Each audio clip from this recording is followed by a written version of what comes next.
Welcome to Sasi official. ரொம்ப நாளைக்கு அப்புறம் சந்தானம் அவர்கள் காமெடியனாக வர போகிறாரு. அது யாருடைய படத்தில் அப்படின்னு பார்த்தீங்கன்னா நம்முடைய சிம்புவோட படத்தில் தான் அவர் நடிக்க போகிறாரு. அது மட்டும் இல்லாமல் சிம்பு கூட இணைந்து தனுஷும் படம் பண்ண போகிறாரு. இதை பற்றி தான் இந்த வீடியோவில் பேச போகிறோம். சினிமா செய்திகளுக்காக நம்ம சேனலை சப்ஸ்கிரைப் பண்ணிட்டு இந்த வீடியோ லைக் பண்ணிடுங்க. இப்போ வாங்க நம்ம வீடியோக்குள்ளே போகலாம். சந்தானம் அவர்கள் 2016 இது நம்ம ஆளு, அதுதான் எஸ்டிஆர் கூட நடித்த கடைசி படம். அதுக்கப்புறம் ரெண்டு பேருமே இணையில. அதுக்கப்புறம் சந்தானம் ஹீரோவா நடிக்க ஆரம்பிச்சிட்டாரு. சிம்புவோடைய முதல் படம் காதல் அழிவதில்லை. இந்த காதல் அழிவதில்லை படத்திலேயே சந்தானம் நடிச்சிருப்பாரு. ஆனா அது சிம்புக்கே தெரியாது. லொல்லு சபாவுடைய 100வது எபிசோடு செலிப்ரேட் பண்றதுக்காக சீஃப் கெஸ்டா சிம்புவை கூப்பிட போனாங்க. சந்தானம் லொல்லு சபாயிலே ரொம்ப ஃபேமஸாக இருந்தார். அந்த டைமில் தான் சிம்பு கிட்ட சந்தானம் சொல்லியிருக்காரு, உங்க கூட நான் ஒரு படம் பண்ணியிருக்கேன் அப்படின்னு சொன்னதுக்கு அப்புறம் தான் சரி நம்ம அடுத்த படத்தில் ஒன்றா பண்ணலாம் அப்படின்னு சிம்பு அவர்கள் சந்தானத்துக்கு ஒரு வாக்கு கொடுத்தாரு. அதன்படி பார்த்தீங்கன்னா மன்மதன் படத்தில் அவருக்கு ஒரு சூப்பரான ஒரு ரோல் கொடுத்துருப்பாரு. அந்த காம்போ அப்படியே தொடர ஆரம்பிச்சிச்சு. அதுக்கப்புறம் சிம்பு நிறைய பேருக்கு சந்தானத்தை ரெக்கமெண்ட் பண்ணார். அதுவும் முக்கியமாக எஸ்டிஏ சூர்யா கிட்டலாம் ரெக்கமெண்ட் பண்ணார். அன்பே ஆரூரியர் படத்துலலாம் சந்தானம் நடித்ததுக்கு காரணம் எஸ்டிஆர் தான். சரி, எதுக்கு சொல்கிறேன்னா சந்தானம் இவ்வளோ தூரம் வளர்ந்து வந்தாலும் எங்கே கேட்டாலும் சினிமாவில் என்னுடைய வெற்றிக்கு காரணம் யார் அப்படின்னு கேட்டிங்கன்னா எஸ்டிஆர் பேரை தான் தொடர்ந்து சொல்லிக்கிட்டே வருவார். சந்தானம் ஒரு கட்டத்தில் வளர வளர இந்த பக்கம் வடிவேல் அவர்கள் அரசியலுக்கு போனார். அதோட அவருடைய கெரியரே முடிஞ்சிருச்சு. அதுக்கப்புறம் இண்டஸ்ட்ரியே சந்தானம் பக்கம் திரும்பிடுச்சுன்னு சொல்லலாம். அதன்படி பார்த்தீங்கன்னா சந்தானம் எல்லாரு கூடயும் நடிக்க ஆரம்பித்தார். ஏன் சூப்பர் ஸ்டார் கொண்டு நடிச்சிட்டாரு. இதில் யங்ஸ்டர்ஸாக அந்த டைமில் இருந்தவங்க இப்போயும் யங்ஸ்டர்ஸாக தான் இருக்காங்க. சிம்புவாக இருக்கட்டும், தனுஷாக இருக்கட்டும், அதுக்கப்புறம் கார்த்தி, ஜெயம் ரவி, ஜீவா, இப்படி ஒரு பட்டாளமே இருந்தது. முக்கியமாக உதயநிதி ஸ்டாலின், இவங்க கூடலாம் அவர் நடிக்கிற படங்கள் ரொம்ப ஹிட் ஆனிச்சு. எல்லாருக்குமே அந்த காம்போ பிடிச்சிது. அதுதான் சந்தானத்துடைய மிகப்பெரிய ப்ளஸ்ஸாக இருந்தது. ஒரு காலத்தில் கவுண்டமணி சார் ஒரு சில நடிகர்களோடு நடிக்கும்போது இப்போது அதிரி புதியாக இருக்கும். சத்யராஜ் கூட சொல்லலாம், கார்த்தி கூட சொல்லலாம், ரஜினி சார் கூட சொல்லலாம். அந்த மாதிரி சந்தானோடைய காம்போ பார்த்தீங்கன்னா சிம்பு, கார்த்தி, ஜீவா, ஜெயம் ரவி, விஷால், இவங்க கூடலாம் அவர் நடிக்கும் பொழுது அது பெரிய அளவுக்கு ஹிட் ஆனிச்சு. படம் மொக்கையாக இருக்கலாம், இவங்க காமெடிக்காகவே தேட்டரில் கூட்டம் கூட ஆரம்பிச்சிச்சு. அந்த டைமில் தான் சிவகார்த்திகேயன் வளர்ந்து வர ஹீரோவாக இருந்தார். ராஜாராணி படத்தில் எஸ்கே ஒரு ரோல் பண்ணுறாரு. ஜெய் நடிக்க வேண்டிய ரோலில் சிவகார்த்திகேயன் தான் நடிக்க வேண்டியதாக இருந்தது. ஆனால் சந்தானம் அவர்கள் சிவகார்த்திகேயன் அந்த ரோல் பண்ணால் நான் பண்ண மாட்டேன் அப்படின்னு சொல்லி அந்த டைமில் சொன்னதுனால அட்லி அவர்கள் அந்த படத்தில் எஸ்கேவை எடுத்துட்டு ஜெய்யை நடிக்க வச்சார். இப்படி சந்தானத்தோடைய மார்க்கெட் உச்சியில் இருந்தது. காமெடினா சந்தானம் அந்த அளவுக்கு கொண்டு போயிட்டாங்க. அப்படி இருக்கும் பொழுது தான் ஒரு கட்டத்தில் சிவகார்த்திகேயன் ரொம்ப வளர்ந்து வந்தார்.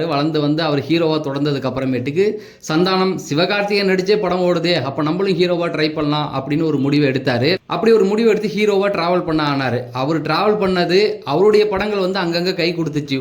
ஒரு சில படங்கள் அவருக்கு சக்ஸஸ் கொடுத்துச்சு. அதுக்கப்புறமேட்டுக்கு சந்தானத்தை பெருசாக யாருமே கண்டுக்கல. அதே சமயத்தில் இங்கே முக்காவாசி ஹீரோவுடைய மார்க்கெட் காலி ஆகிடுச்சு. அதில் முக்கியமாக பார்த்தீங்கன்னா சிம்புவோடைய மார்க்கெட் ஒரு பக்கம் டவுன் ஆனிச்சு. அதுக்கப்புறம் ஜீவாவாக இருக்கட்டும், ஜெயம் ரவி இருக்கட்டும், விஷாலாக இருக்கட்டும், உதயநிதி ஸ்டாலின், இப்படி எல்லாருடைய மார்க்கெட்டுமே டவுன் ஆனிச்சு. ஏன்னா எல்லாருமே சந்தானத்தோடு அவங்க நடிக்கிற அந்த காம்போவுக்காக தான் எல்லாருமே தேட்டருக்கு போயிட்டு இருந்தாங்க. சந்தானம் இல்லை அப்படின்னோன்னா காமெடியும் இல்லைன்ற அளவுக்கு ஆச்சு. இன்னைய வரைக்கும் பார்த்தீங்கன்னா தமிழ் சினிமாவில் காமெடிக்கு கொஞ்சம் பஞ்சம்தான் இருக்குது.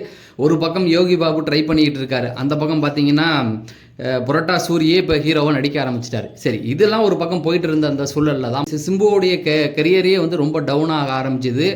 பல படங்கள் ரொம்ப சொதப்ப ஆரம்பித்தார். ஒரு கட்டத்தில் சிம்பு முடிஞ்சிட்டாரு அப்படின்னு சொல்லும் பொழுது தான் அச்சம் என்பது மடமையடா அந்த படம் அவருக்கு கை கொடுத்தது. அதுக்கப்புறம் திரும்ப மீண்டும் எழுந்து வந்துட்டார். இப்படி வரும்பொழுது பார்த்தீங்கன்னா சந்தானம் அவர் கூட நடிக்கிறதா ஒரு செய்தி வர ஆரம்பிச்சிச்சு. என்ன செய்தி அப்படின்னு பார்த்தீங்கன்னா சிம்புவோடைய எஸ்டிஆர் 49 அவர் நடிக்க போகிறதா சொன்னாங்க. அது ஏதோ ஒரு காரணத்திலாத கைவிட்டு போச்சு. அதுக்கப்புறமேட்டுக்கு அஜித்தோடைய படம் 62லையும் அவர் பண்ணுறதா சொன்னாங்க. ஆனால் விக்னேஷ் சிவன் அந்த படத்தில் இல்லைன்னா சந்தானத்துக்கு சந்தானம் திரும்பவும் நடிக்கலை. ஏன்னா சந்தானம் காமெடியாக நடிக்க ட்ரை பண்ணால் கூட இண்டஸ்ட்ரியில் அதுக்கான வாய்ப்புகள் தள்ளி போயிட்டே இருந்தது. இப்போ அஸ்வத் மாரிமுத்து டிராகன் படத்துக்கு அப்புறம் நம்ம எஸ்டிஆர் வச்சு ஒரு படம் பண்ண போகிறாரு. அது அஃபிஷியலாக அந்த படத்துலேயே டிராகன் படத்தோடைய ஆடியோ ரிலீஸ் பண்ணும்போதே சொல்லிட்டாங்க. ஆனால் அந்த படம் கொஞ்சம் தள்ளி போயிட்டே இருந்தது. இப்போ எஸ்டிஆர் 51 அவர் தான் டைரக்ட் பண்ண போகிறாரு அப்படிங்கிற ஒரு செய்தி கன்ஃபார்ம் ஆகிடுச்சு. அதில் எஸ்டிஆர் கூட சந்தானம் நடிக்க போகிறாரு அப்படிங்கிற மாதிரி சொல்லிகிட்டு இருக்காங்க. இந்த படத்தை தயாரிக்கிறது ஏஜிஎஸ். இதுக்கு முன்னாடி ஒரு பெரிய படத்தை பண்ணாங்க. படம் ஓரளவுக்கு ஓகேவாக இருந்தாலும் டைரக்டர் செலவை இழுத்து விட்டு அந்த வசூலை எடுக்க முடியாத அளவுக்கு போயிடுச்சு. அதனால சிம்பு சந்தானம் இவங்க ரெண்டு பேரும் சேர்ந்து நடித்தா கண்டிப்பாக பெரிய அளவுக்கு வசூல் இருக்கும். அப்படிங்கிறதுனால தான் எஸ்டிஆர் 51 ஏஜிஎஸ் நிறுவனம் தயாரிக்க அஸ்வத் மாரிமுத்தோட டைரக்ஷனில் சிம்புவும் சந்தானமும் சேர்ந்து நடிக்க போகிறாங்க. இதுதான் ஃபர்ஸ்ட் அப்டேட். ரெண்டாவது வந்து சிம்பு கூட தனுஷ் சேர்ந்து நடிக்க போகிறார் அப்படின்னு சொன்னோம் இல்லையா, அது ஒன்றுமே இல்லை, அரசன் தான். அரசன் படம் பார்த்தீங்கன்னா வடசென்னை யூனிவர்ஸுக்குள்ளே நடக்கிற ஒரு கதை தான். அதாவது பார்த்தீங்கன்னா குணா, செந்தில், சந்திரா இவங்க எல்லாருமே அரசன் படத்தில் இருக்காங்க. ஃபஸ்ட்டு அடுத்து அரசன் படத்தையே நிறுத்திட்டாங்கன்னு சொன்னாங்க. அப்படிலாம் எதுவுமே இல்லை, ஷூட்டிங் போயிட்டு தான் இருக்குது. ஃபஸ்ட்டு ஷெட்யூல் முடிஞ்சிருச்சு, அடுத்த ஷெட்யூல் வந்து ஆரம்பிக்க போகிறாங்க. விஜய் சேதுபதி இந்த படத்துலேருந்து விலகிறாரு அப்படிங்கிற மாதிரிலாம் சொன்னாங்க. அப்படிலாம் இல்லை, விஜய் சேதுபதி வந்து நடித்து தான் கொடுக்க போகிறாரு. இதில் தனுஷ் எப்போ வரப்போகிறாரு அப்படின்னு கேட்டிங்கன்னா, அதாவது குணா வந்து சமுத்திரக்கனி, அப்புறமேட்டுக்கு வந்து ஆண்ட்ரியா, அப்படி எல்லாருமே நடிக்கிறாங்க இல்லையா. இதில் தனுஷ் அவர்கள் எப்போ வரப்போகிறாரு அப்படிங்கிறது ஒரே ஒரு கேள்வி மட்டும்தான் இருக்குது. எப்படின்னு பார்த்தீங்கன்னா, இந்த வடசென்னை யூனிவர்ஸ்குள்ளேயே இது நடந்துக்கிட்டு இருக்குது. அதாவது அரசன், அந்த அரசன் படத்தில் தனுஷ் பண்ணுறாரு இல்லையா, அதில் என்ன பேரில் அவர் வரப்போகிறான்னு தெரியல, நம்ம அரசன்னே வச்சுக்குவோம்.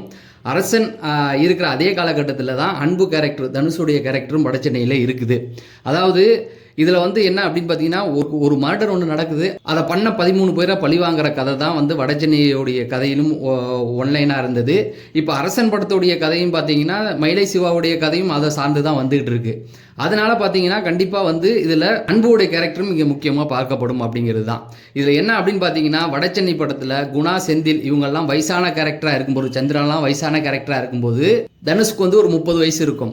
அவங்கெல்லாம் ஒரு 30 வயசில், குணா, செந்தில், ராஜன்லாம் 30 வயசு இருக்கும்போது தனுஷ் வந்து சின்ன பையனாக இருப்பாப்புல. இப்போ இந்த கதை எங்கே தொடங்கும் அப்படின்னு பார்த்தீங்கன்னா, அரசன் படத்தில் இவங்களுக்கெல்லாம் 30 வயசு இருக்கும்போது, குணா, செந்தில், சந்திரா, ராஜன் இவங்களுக்கெல்லாம் 30 வயசு இருக்கும்போது தான் அரசனுடைய கதைக்களம் தொடங்குது அப்படிங்கிற மாதிரி செய்தி வந்திருக்கு. அப்படின்னு பார்த்தீங்கன்னா இந்த காலகட்டத்தில் தனுஷ் அன்பு கேரக்டர் பார்த்தீங்கன்னா சின்ன பையனாக இருக்கும். கண்டிப்பாக இதை வந்து வெற்றிமாறன் ஒரு ரெஃபரன்ஸாக கொண்டு வருவார் அப்படிங்கிறது தான். ஏன்னு கேட்டிங்க அப்படின்னு, இண்டஸ்ட்ரிக்குள்ளே பார்த்தா எல்லா பெரிய ஹீரோவும் சேர்ந்து படம் பண்ணிட்டாங்க. ரஜினி, கமல் முதலே இணைந்து பண்ணிட்டாங்க. 47 வருடத்துக்கு அப்புறம் திரும்பவும் 2 பேரும் ஒன்று சேர்ந்துட்டாங்க. தளபதி இவங்களும் சேர்ந்து படம் பண்ணிட்டாங்க. அதுக்கப்புறமேட்டுக்கு பார்த்தீங்க அப்படின்னா எம்ஜிஆர், சிவாஜி, இப்படி எல்லாருமே சொல்லலாம். எஸ்கே இவர் தனுஷ் நடிச்சிட்டாங்க, எஸ்கே சிம்புவும் நடிச்சிட்டாங்க. அதாவது வேட்டை மன்னன் அதுதான் அவருக்கு முதல் படம். அதை வந்து நெல்சன் தான் டைரக்ட் பண்ணார். படம் வந்து பாதியிலேயே நின்றுட்டுச்சு. அதனால் அந்த படத்தில் வந்து எஸ்கே நடிச்சிருந்தார். இப்படி எல்லாருமே நடிச்சிட்டாங்க. சிம்பு, தனுஷ் இவங்க 2 பேர் மட்டும்தான் இது வரைக்கும் வந்து ஒன்றா இணையாமல் இருந்தாங்க. கண்டிப்பாக இதை வந்து ஒரு ரெஃபரன்ஸ் மாதிரியாத, அதாவது அரசன் இருக்கிற அதே காலகட்டத்தில் அன்பு சின்ன பையனாக இருக்கிற மாதிரியான ஒரு ரெஃபரன்ஸை கண்டிப்பாக வந்து வெற்றிமாறன் வைப்பார் அப்படிங்கிற மாதிரி தான். சொல்ல முடியாது, ஏன்னா முழு கதையும் நமக்கு தெரியாது. வெற்றிமாறன் அதை எப்படி மாற்றி எடுக்க போகிறாருன்னு 2 பேருமே ஒரே வயதில் இருக்கிற மாதிரி கூட காட்டுறதுக்கு வாய்ப்பு இருக்குது. சரி, உங்களில் எத்தனை பேருக்கு சிம்புவும் தனுஷும் சேர்ந்து நடிக்கணும் அப்படிங்கிற ஒரு ஆசை இருக்குது அப்படிங்கிறத கமெண்ட் செக்ஷனில் சொல்லுங்கள். தினமும் 8 மணிக்கு இந்த மாதிரி ஒரு சுவாரஸ்யமான சினிமா செய்தியை தெரிஞ்சுக்க நம்ம சேனலை சப்ஸ்கிரைப் பண்ணிவிட்டு, நீங்கள் இந்த வீடியோவை லைக் பண்ணால் இன்னும் ஒரு 4 பேருக்கு இந்த வீடியோ சஜெஷன் ஆகும். அதனால் இந்த வீடியோவை லைக் பண்ணுங்கள் அப்படிங்கிறத சொல்லி நான் விடைபெறேன். நன்றி, வணக்கம்.